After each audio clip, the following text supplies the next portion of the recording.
and you go off till the most advanced level of questions that might be asked in an interview.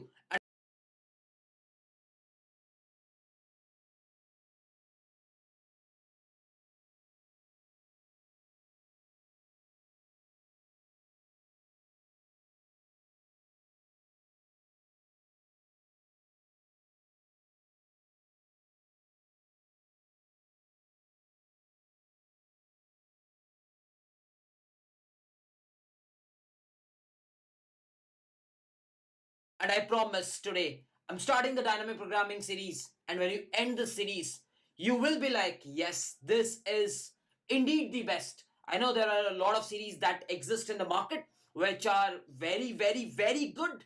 But trust me, this is going to be on some different level. Point number one, why? The reason in every lecture, what I'm going to do is I'm going to teach you the memorization topic, then I'm going to discuss the time complexity and the space complexity. Once I've done that, I will move to the tabulation. Yes, I'll move to the tabulation and I'll teach you again the time complexity and the space complexity that the tabulation takes. What after tabulation? After that, there is a specific step which most of the creators miss, that is space optimization. What I'm going to do is I'm going to optimize space, yes, in every problem, and that will be our final solution. Generally, in an interview, if you say this, it will work, but if you're gonna deliver this and along with this, I can bet no one is going to ever reject you in an interview. That's my bet. So without actually wasting any time, let's get started with the first lecture, that is again to understand dynamic programming and to understand the entire flow that I'll be teaching. Now there will be a lot of topics which you'll feel like we know this topic, but I'll still recommend you to watch it till the end, because there will be certain techniques in every lecture that I'll be telling you. So it might happen like in this lecture I'll be talking you about Fibonacci using dynamic programming. And you might be like, oh, I know Fibonacci, I'm not going to watch it. But trust me, you should watch it till the end. Even if you know you can watch this on 2x. The reason is because there will be certain techniques that I'll be discussing during Fibonacci, specifically this flow, which is very important, how to optimize the space complexity, how to look. So that's why I'll recommend you to watch it till the absolute end. So yeah, let's get started with Fibonacci number. Now, the prerequisite for the dynamic programming playlist is you should have done my entire recursion playlist. I repeat, you should have done my entire recursion playlist. It has 19 videos. Even if you don't do 19 videos, I will still recommend you to do the first 10 videos, where the lecture number 6th and the lecture number 7th are of highest importance. Please do the lecture number 6 and the lecture number 7 for sure. So the first problem, Fibonacci number. What's a Fibonacci number? The first Fibonacci number is 0, followed by 1, followed by 1, followed by 2, followed by 3, followed by 5, followed by 8, followed by 13, followed by 21, and so on. Now, if you carefully observe, these are the first two Fibonacci numbers. And when you add them up, yes, when you add them up, you get the next Fibonacci number. Similarly, if you take the next two Fibonacci numbers and you add them up, you get the next Fibonacci number, correct? So what I can say is the recurrence relation, again, I have already explained this, so I'll not be explaining the recursion relations in depth in any of the lectures. I'm assuming you are very good at recursion. So the recursion relation comes up to be f of n minus 1 plus f of n minus 2 without any doubt. Because whenever I say 5, it says that, okay, for this recursion, this Fibonacci number, you need to know the previous one and the previous to that one. So that's n f of n minus 1 plus f of n minus 2 is what you need to know, correct? So f of n equal to f of n minus 1, f of n minus 2. Now, if I ask you a very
simple question.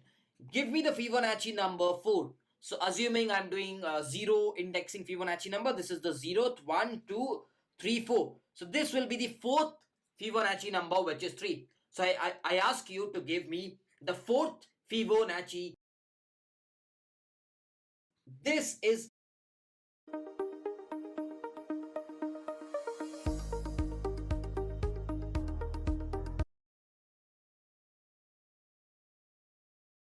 a base case. Whenever you reach f of 1, that's a base case. So you're going to return. So what will you return? You will definitely return 1 because that is what the recursion stated, and you'll definitely return 0. So the f of 1 is 1 plus 0 because the previous two, sorry, f of 2 will be 1 plus 0 because the previous two recursion did give you 1 plus 0. So this is going to be, f of 2 is going to be 1 plus 0, which is 1. So this is going to return you 1, correct? Now, whenever you go to f of 1, again base case, so this returns you 1, correct? So when this returns you 1, you get f of 3, which is indeed 1 plus 1 gives you 2. So this is 2. This returns you 2. Now it's a very, very interesting point is over here. We are at f of 4. F of 4 called f of 3, which gave you 2. F of 4 also called f of 2.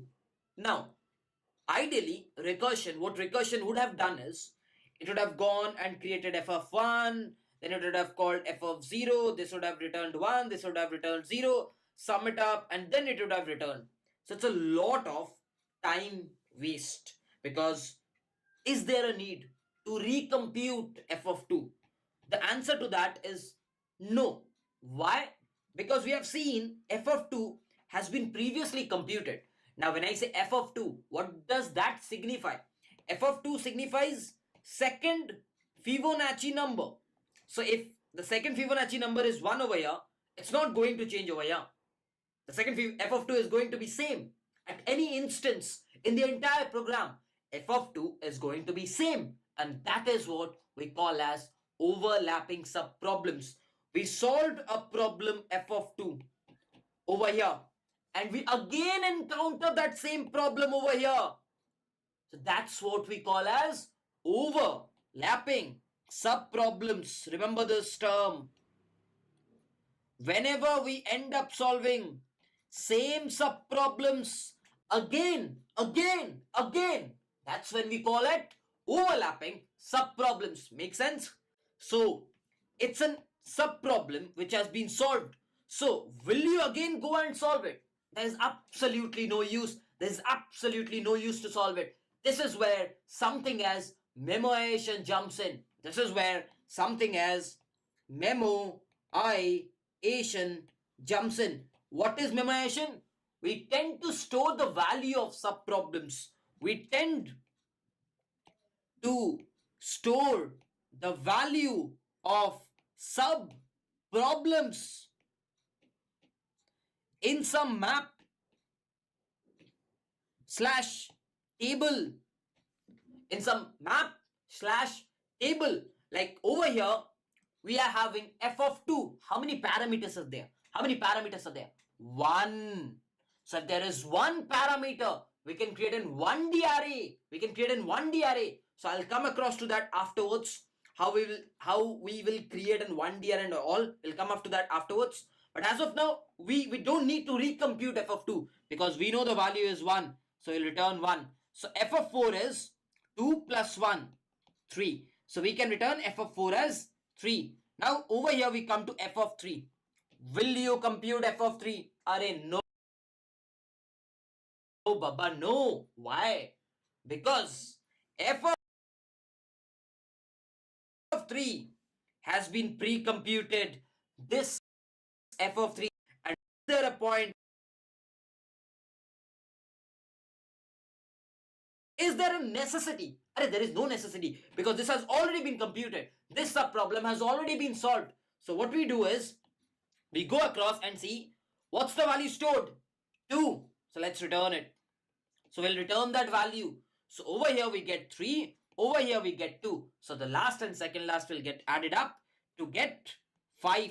So that's how, yes, that's how you're going to solve a normal recursion if you are going to use memoization. Now the question arises, what is memoization? Because I've been talking about memoization till now. What is memoization? That is where the question comes and stands. So over here, you did find out f of 2. So if you carefully see, where are the subproblems? What are the subproblems? There is a subproblem as f of 5, there is a problem as f of 4, f of 3, f of 2, f of 1, f of 0. So can I say at max the subproblems are from 0 to 5? Okay, makes sense, 0 to 5. So can I say if I can create an array of 6 size, if I can create an array of 6 size, and I can call that as some DP array. Sounds cool, right? You can call it as fever array as well. DP, dynamic programming. So what I did was f of 2 was computed over here. F of 2 was computed over here. What's the value? 1.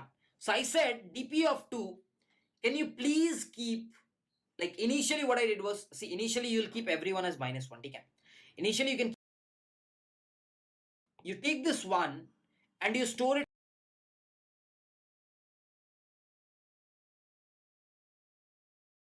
Whatever is the answer AI has revolutionized innovation forever. It's no longer just assisting, it's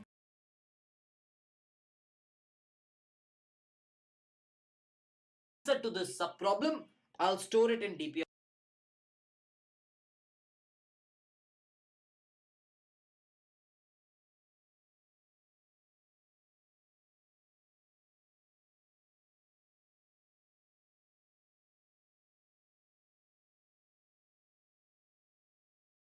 This massive course about foundational generative AI was originally recorded live.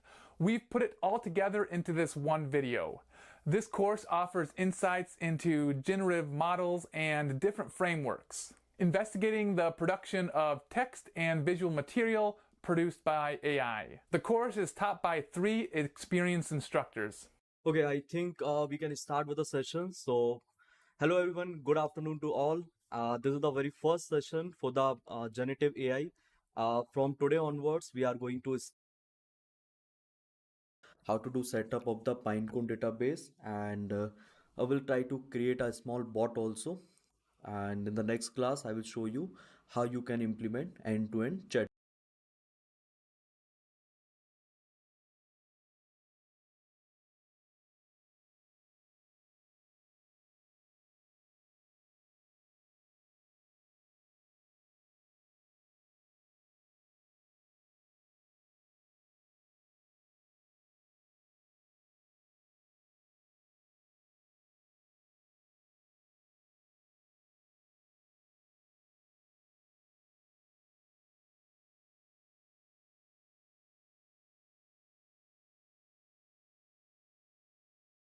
Of 1. That's just step 1 to convert a recursion to memoization.